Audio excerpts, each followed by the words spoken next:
Okay, so Matt's gotten a nasty cough and I don't have anything in. Apart from, we have the hot toddy mix and our echinacea elderberry. Now the hot toddy mix is quite good for congestion, and obviously the elderberry and echinacea mix is good for any kind of illness. So what I'm doing today is I'm making a syrup for Matt to take while he's got such a bad cough. And in it we have thyme, licorice root and marshmallow root. So what I did was I did 20 grams of each to 1 litre of water. And here I've got it in a pan and I'm slowly bringing it up to a simmer. Then I will lift the lid a bit and let the steam out and reduce that, let it simmer away until it's half the quantity of water. Here we have it at the simmer. So we're going a bit more than that because I had to go outside and see to some stuff. We live in a rented property at the moment and they are pressure washing all the outsides of the buildings and then they're going to repaint it. So this is just going to sit now for, well, I don't know how long actually, I suppose just until it reduces by half. And then you obviously strain it. And then we go into the sweetener. Now I'm using raw honey, but the recipe says you can use anything, even brown sugar or maple syrup or anything like that. But because I'm using raw honey, I'll not bring it to the boil again. I'll just heat it gently till it all mixes in nicely. If you're using a different kind of sweetener, you can bring it to the boil and then let it thicken. Strained liquid. I've just strained it through the tea strainer, and now I'm going to put it back in the pan. I just cleaned the pan, and then I'm going to measure the honey into it. So here's my cup of raw honey. A lot of the recipes actually suggest using double the amount, so that'd be like about 2 cups to the 500 ml sort of amount of the liquid. But the book I'm using, she said that because we can refrigerate it, you don't really need to be adding that much sugar or honey or maple syrup or anything to that, because we can refrigerate it. You could also add a little bit of brandy to it to help with the preservation. And I've got the whiskey out as well, as I'm going to be making some more hot toddy mix. So here I'm just starting to heat this up and mix the honey in. I mean the decoction was still warm anyway. So I'm just mixing all the honey until it's all sort of dissolved, but trying to keep the temperature as low as possible, so not to destroy any of the benefits of the raw honey. And then it'll be ready for use, which is quite good because usually I work with tinctures and obviously they take quite a lot of time.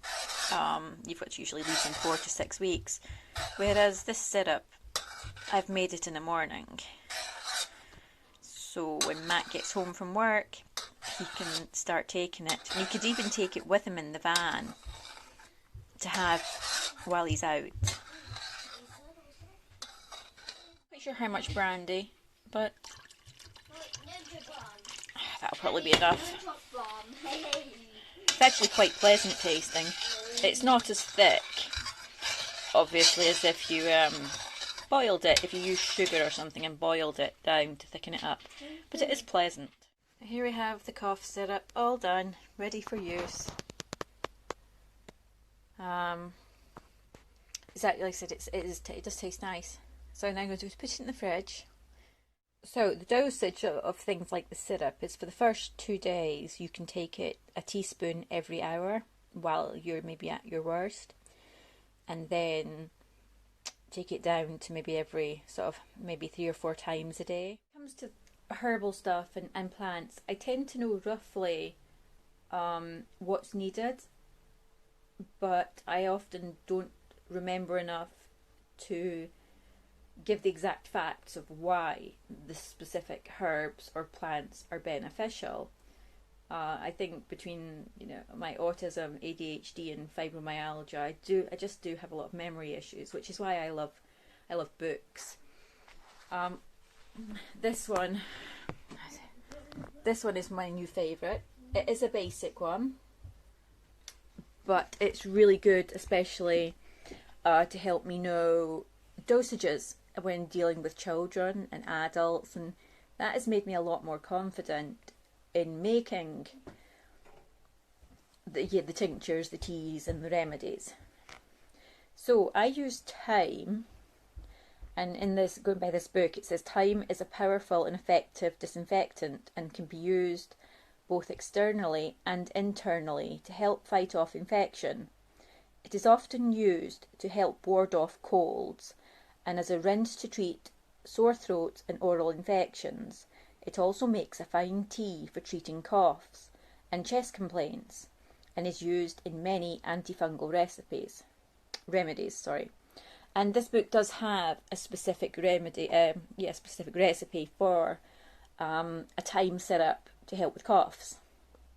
But I went with my own mixture, using a few different books and identifying the best herbs and plants to use.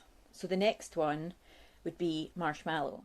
Now, for the marshmallow root, it does say that marshmallow root is has sweet flavour and is rich in, this will be funny, mucilaginous properties, which means it's very good for soothing inflamed tissue.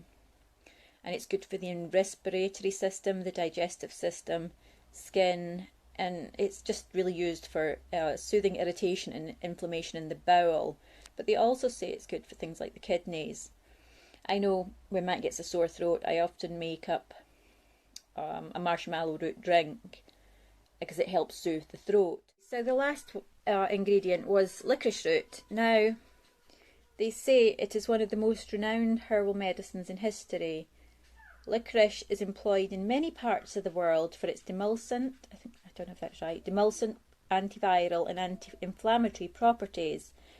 It is the herb of choice for soothing irritated and inflamed tissues, such as in cases of sore throats, bronchial inflammation, and stomach and bowel irritation. So it's supposed to be quite helpful for gastric and peptic ulcers. And this book also has a recipe for, like a cough syrup with licorice. So that's why I chose those three herbs, plants sort of thing.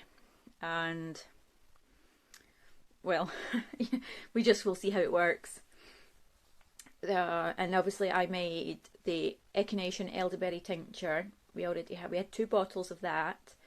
We went through a whole bottle while Leon, Matt and I had COVID. It really helped us get over it pretty fast. I did end up on antibiotics for my strep throat, but I don't think we would have healed up anywhere near as fast without the tincture. Leon took his in some orange juice, but Leon is getting extremely interested in medicines after being ill and knowing how it helped him feel better. He is starting to ask me more about different things, like he gets some stuff for his tummy when he struggles at times with his tummy, especially when he doesn't eat very well, and he doesn't like it so much, and he's asking if echinacea would sort that, which it won't, but we can make something that will, usually using maybe the marshmallow and the licorice root. And so it's good that he's interested in this. He also knows that we can go outside and pick different plants. We used to go foraging in Scotland quite a lot. And down here I've not done it so much because I don't know the area yet. But my neighbour is going to be taking me to find some more plants that I maybe don't know about. So I'm really looking forward to that because Debbie's knowledge is vast. She's an amazing, amazing woman. So I'm very excited about that.